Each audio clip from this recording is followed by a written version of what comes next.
Hello everyone, welcome to the lecture series of Design and Analysis of Algorithms. We continue our series of previous year questions and solutions. Now let's see what the next question says. So it's based on quicksort. If quicksort is run on an n-sized array such that the array is always divided into two equal halves, how many times is the partition algorithm called? Explain briefly.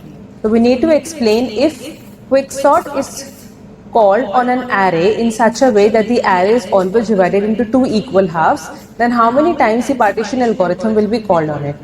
So now let's see how the recursion tree will be drawn for this particular case. Let's say if I have some n elements.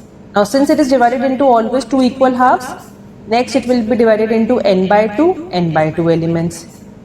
Then next it will be divided into n by 4, n by 4,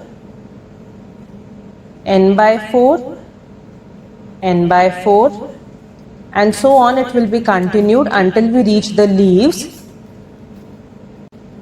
that will contain only single elements.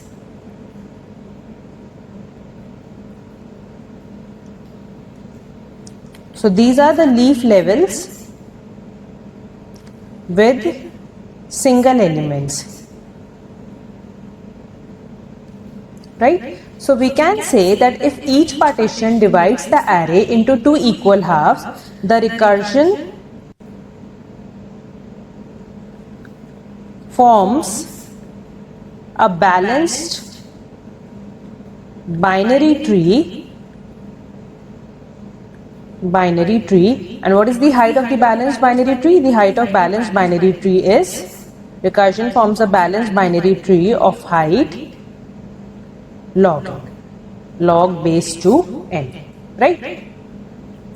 Now we can also derive one more conclusion from this. Let's say if I have some tree which is always divided into same manner like the one we have just seen right now. Let's say I have some n elements over here, n by 2 elements here, n by 2 elements here, and n by 4 elements here, n by 4 here, n by 4 here, and n by 4 here. Let's say the height of my tree here is, 2. Now if the height of the tree is 2, how many levels do I have? Since the numbering of the levels starts from 0, so level 0 is my root node. This is level 1. This is level 2. So total number of levels we can say is 3. Total number of levels we can say is 3. So can we say that the number of levels is 1 more than the height of the tree, right? So if the height of the tree is log n, then how many levels will I have? The number of levels in that case will be log n plus 1 levels. Right? Now from this recursion tree that we have drawn just now, we can say that the partition algorithm that will be called over here will only be called on the internal nodes, right? The partition algorithm will not be called on the leaf levels, it will be only called on the internal nodes. So we can say that each internal node represents a call to the partition algorithm.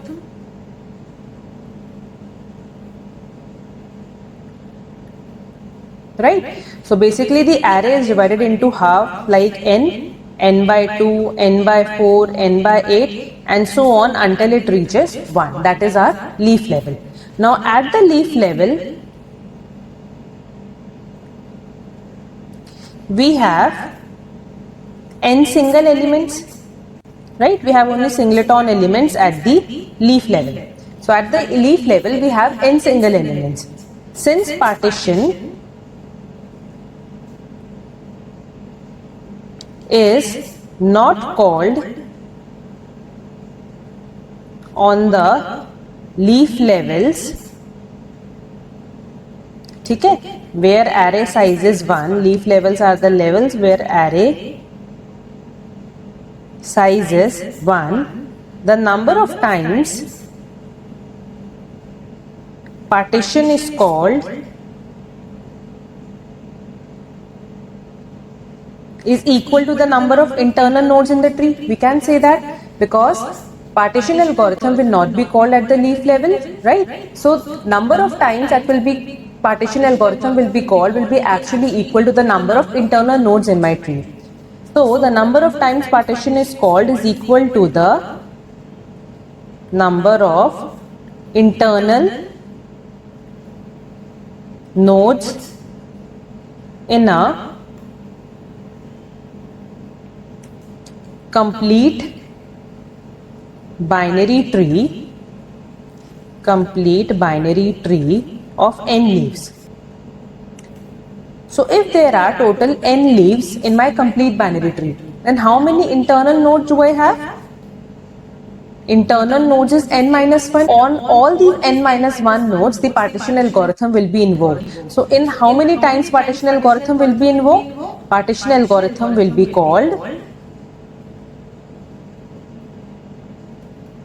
called n minus 1 times. Right?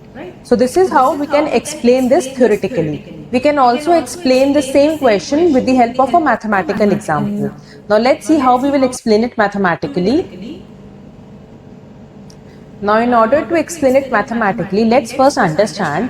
Suppose मेरे पास एक binary tree है जो इसी तरीके से divide किया है as given in the question, n by 2, n by 2, then n by 4, n by 4, n by 4 and n by 4.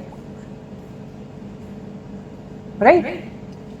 Now this is my complete binary tree जिस पे हमने quicksort apply किया and partition algorithm is invoked.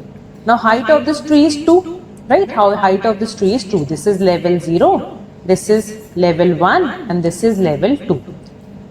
So now partition algorithm will be called on level 0 and level 1 but not on level 2 which is my leaf level, right? So I can say on level 0 when partition algorithm is invoked, it is invoked one time over here. So on 0 level it is invoked one time. So can I represent 1 as 2 to the power 0, right? Then it will be invoked on 1th level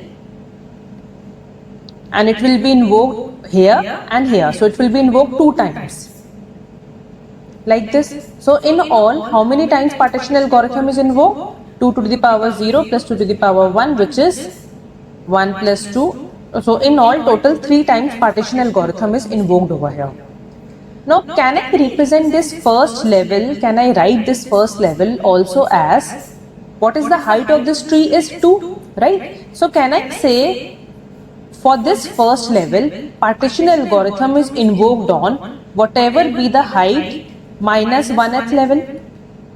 We can also represent it like this, that whatever be the height of my tree minus 1th level, on that be the last level on which the partition algorithm is invoked.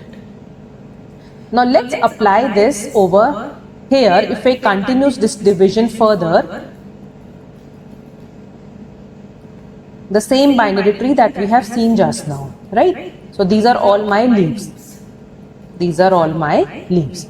So if I say for this particular example n by 2, n by 2, n by 4, n by 4, n by 4, n by 4, then n by 8, then n by 16 and so on until it reaches 1. So first partition algorithm is invoked over here which is my level 0, right? On level 0 it is invoked one time. 2 to the power 0 times partition algorithm is invoked. Then it is invoked on level 1. It is invoked 2 times which is 2 to the power 1 time. Then it is invoked on level 2. It is invoked 1, 2, 3, 4. 4 times partition algorithm will be called which is 2 to the power 2 times. Then it is invoked on level 3. So 1, 2, 3, 4, 5, 6, 7, 8. 8 times it will be invoked which is 2 to the power 3 times. And the last level on which partition algorithm will be called will be one level just above my leaf level, right? Because on leaf level partition algorithm is not invoked, that we have seen.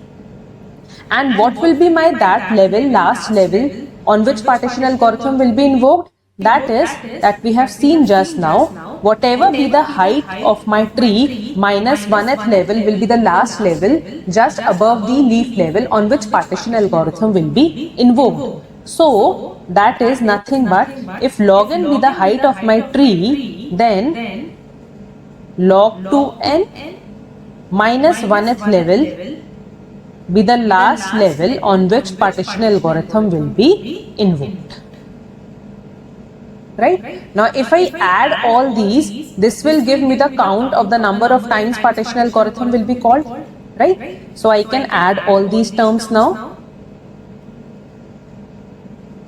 2 to the power 0, 2 to the power 1, 2 to the power 2, 2 to the power 3, so on up to 2 to the power log n minus 1. Now, this is nothing but the geometric series.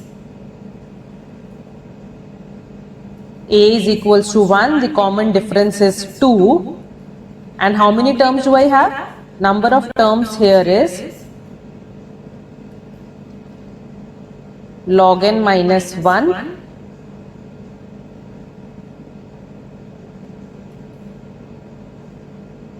minus 0 plus 1. So, in all I have log n terms over here. So, we can apply the formula of geometric progression. A Rk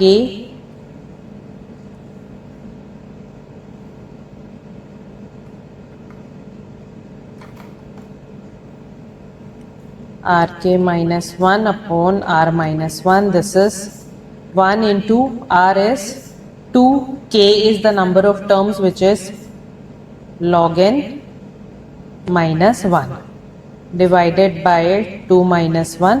So, this is nothing but 2 to the power log base 2n minus 1. We can solve it further.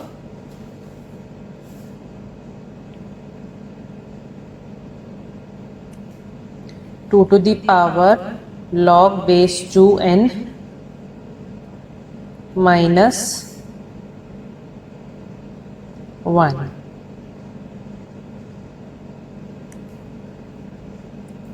So, now from logarithms and exponential factors we can see log n is equivalent to log base 2n. So, we can represent n is nothing but equals to 2 to the power log base 2n. We can write this as like this also, right? If I take the log both sides, this will come out to be equal. For this particular factor, if I take the log both sides, both of them will come out to be equal. So, n is nothing but 2 to the power log base 2n. So, this can be replaced with n from this formula. So, this is n minus 1. So, this n minus 1 times is the total number of times on which partition algorithm will be invoked, which is same as this that we have seen when we were discussing the proof of this theoretically. Right? So, in both the ways the proof can be given for this either mathematically or theoretically. Let's go to the next question now. The next question says, consider the weighted interval scheduling problem. Will the following greedy strategy work? The greedy strategy is, while requests remain, choose and add a request to solution that has the largest starting time and delete all non-compatible requests. So, for this question, any particular example can be quoted in order to show that the greedy strategy is not acceptable in this case, since we are not considering the weights. Because weights are not being considered, so this greedy strategy won't work and it will not give you the optimal solution. So, we can take an example. Let's say if I take this job which has a weight of 100 and I take another job that has a weight of 10. Now, since let's call it job A, let's call this job B. Now, since job B has a larger starting time compared to job A, if I select this job, then the total weight that it is contributing is only 10. But if I would have selected job A, then the total weight that it would have contributed would have been 100, that is much greater than 10. So, definitely this greedy strategy does not work in this case. If you like this video, then do like and share this video and subscribe my channel. Thank you.